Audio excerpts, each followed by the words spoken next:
যে বিষয়টি জানা রয়েছে, আমরা অনেকেই বলতে শুনি যে রিফ্র্যাক্টিভ সার্জারি হয়েছে।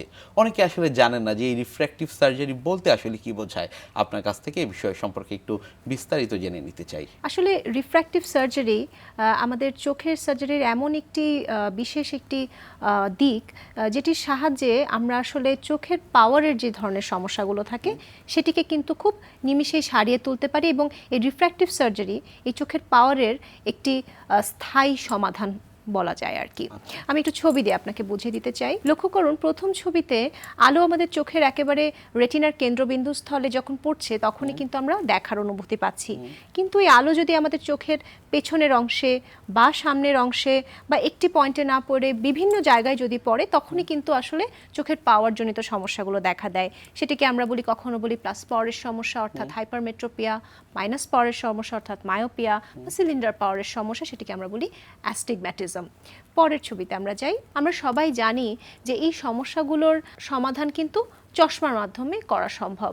পরের ছবিতে আমি যাব। প্রথম ছবিতে দেখতে পাচ্ছেন একজন চশমা পড়েছে, পরেরটি দেখতে পাচ্ছেন কন্ট্যাক্ট লেন্স। কন্ট্যাক্ট লেন্সও একটি চিকিৎসা, কিন্তু দুটি কিন্তু স্থায়ী চিকিৎসা নয়।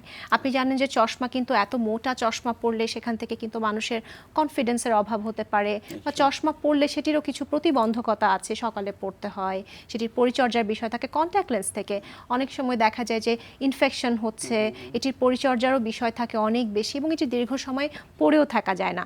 সেই জন্য আমরা যদি চোখে একেবারে স্থায়ীভাবে পাওয়ারের একটি চিকিৎসা আমরা চাই, সেক্ষেত্রে কিন্তু রিফ্র্যাক্টিভ সার্জারি হতে পারে খুবই সুন্দর একটি অপশন। এই যে আমরা দেখছিলাম যে চশমার কথা বলছিলেন কিংবা কন্ট্যাক্ট লেন্সের কথা বলছিলেন, এগুলো ছাড়া যদি আমরা পরিষ্কার দেখতে চাই, সেক্ষেত্রে আসলে রিফ্র্যাক্টিভ সার্জারির ভূমিকা রয়েছে কিনা?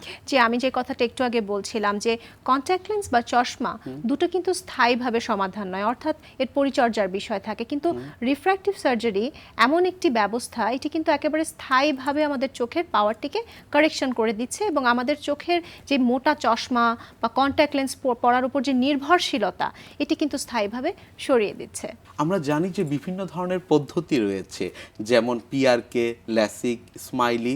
এই বিষয়গুলো সম্পর্কে আমাদের রোগীরা আসলে খুব বেশি একটা জানেন না। দর্শকদের উদ্দেশ্যে যদি এই বিষয়গুলোর মধ্যে কি কি সামঞ্জস্য রয়েছে, কি কি অসামঞ্জস্য রয়েছে, সেই বিষয়গুলো একটু জানান। ধন্যবাদ এই প্রশ্নটির জন্য। আমি একটু ছবি দিয়ে বুঝিয়ে দিতে চাই। দেখুন, আপনি যেটি বলছিলেন পিআরকে, এটির ফুল ফর্ম হচ্ছে ফটো রিফ্র্যাক্টিভ কেরাটেক্টমি।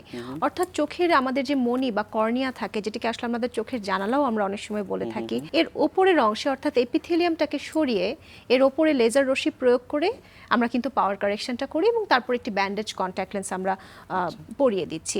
এই ক্ষেত্রে দেখা যায় যে রোগীদের অপারেশনের পরে কিছুটা একটু ব্যথা অনুভব করেন, অপারেশনের পরে একটু ঝাপসা দেখার একটু বিষয় থাকে। এটি ছিল first generation refractive surgery, cornea based procedure.